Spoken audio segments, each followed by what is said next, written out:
Hello everyone, সবাই কেমন আছেন? আশা করি সবাই সুস্থ আছেন, ভালো আছেন। তো আপনি কি চান বডি বানাতে? হ্যাঁ, আপনিও পারবেন সুন্দর একটা ফিজিক, সুন্দর একটা বডি বানাতে।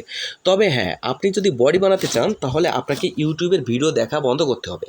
হ্যাঁ, আমি বলছি তাদের ভিডিওর কথা যারা কারি ডায়েট প্ল্যান দিবে এবং ওয়ার্কআউটের কথা বলবে। বাসার খাবার খেয়ে বডি বানানো যায় না, এই কথা অনেকেই বলবে। দেখেন বন্ধুরা, তাদের ভিডিও একদমই দেখবেন না। আজ থেকে আমি যে টিপস আপনাদেরকে দিব, বাসার খাবার খেয়ে আপনি বডি তৈরি করতে পারবেন 100% ন্যাচারাল বডি, এবং আপনি যে ফিজিকটা তৈরি করবেন তাদের থেকে অনেক ভালো একটা ফিজিক তৈরি করতে পারবেন। তবে আমি যে টিপসগুলো দিব, এই টিপসগুলো আপনি যদি মেনটেন করতে পারেন তাহলে আপনি মাত্র 3 মাসের ভিতরে ভালো একটা ফিজিক অর্জন করতে পারবেন। তাহলে চলুন আমরা মূল কথায় চলে যাই। দেখেন বন্ধুরা, বডি বানানো কিন্তু আহামরি কোনো ব্যাপার না। হ্যাঁ, যদি আপনার মানসিক শক্তি থাকে, ইচ্ছা থাকে, তাহলে কিন্তু আপনি সত্যি একটা সুন্দর বডি, সুন্দর একটা ফিজিক তৈরি করতে পারবেন। দেখেন, আগে জানতে হবে আমাদের বডিটা কোন প্রসেসে তৈরি হয়। এটা কি জানেন? না, আপনি জানেন না। তাহলে ভিডিওটা সম্পূর্ণ দেখুন। দেখেন বন্ধুরা, আমরা যখন এক্সারসাইজ করি তখন কিন্তু আমাদের শরীরে ব্যথা হয়। কেন? প্রথম দিন যখন আপনি এক্সারসাইজ করেছিলেন, ডাম্বেল তুলেছিলেন, মনে আছে আপনার ব্যথা হয়েছিল গায়ে? ওই ব্যথাটাই হচ্ছে আপনার বডি হওয়ার প্রথম সূত্র। ওই ব্যথা যখন আপনি শরীরে বানাতে পেরেছেন তখন কিন্তু আপনার বডি হবে। দেখেন, আমাদের ব্যথা হয় কী কারণে, এটা আমাদের জানতে হবে প্রথমে। আমরা যখন এক্সারসাইজ করি তখন কিন্তু আমাদের শরীরের ভিতরে ছোট ছোট মাসল ফাইবার আছে, যেটা খালি চোখে দেখা যায় না, খুব মাইক্রো লেভেল আকারে সেটা দেখা যায়। দেখেন, ওই মাসলগুলো কিন্তু ওই টিস্যুগুলো ছিঁড়ে যায়, যার কারণে কিন্তু আমাদের শরীরে পেইন হয়।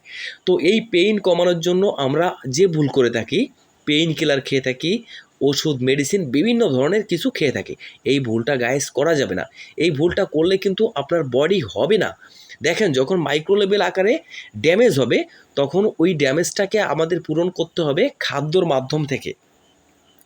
আপনি প্রতিদিন যখনই যে কোনো পার্টিকুলার অঙ্গের ব্যায়াম করুন না কেন, তখন কিন্তু আপনার সেই অঙ্গে ব্যথা হবে, এটাই স্বাভাবিক।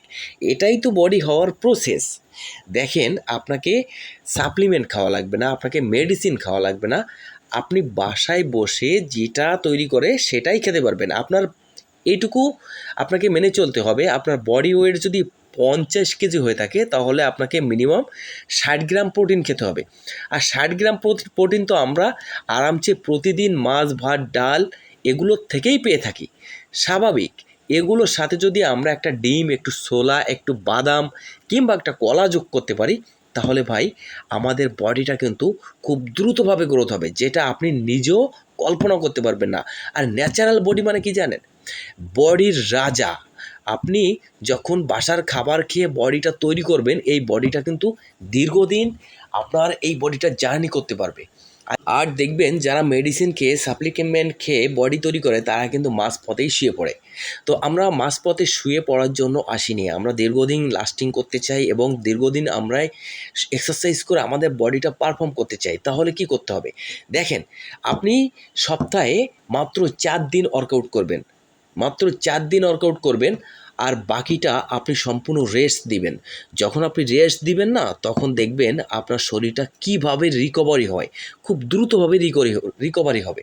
দেখেন, আপনাকে কি করতে হবে?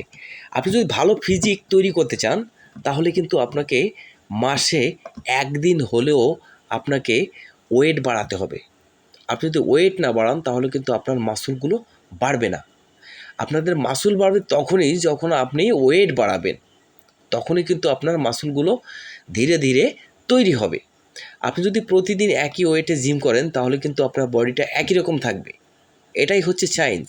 আপনি যখন ওয়েট বাড়াবেন আপনার বডি বাড়বে, আপনি আস্তে আস্তে যত ওয়েট বাড়াবেন তত আপনার বডি বাড়বে। এটাই হচ্ছে বিষয়। এর সাথে শুধু এক্সারসাইজ করলে হবে না, পর্যাপ্ত পরিমাণ ঘুমাতে হবে, খাদ্য খেতে হবে, তাহলে দেখবেন দ্রুত বডি হবে। তো বন্ধুরা, সবাই ভালো থাকবেন, সুস্থ থাকবেন এবং ভালো একটা ফিজিক তৈরি করবেন। ধন্যবাদ সবাইকে।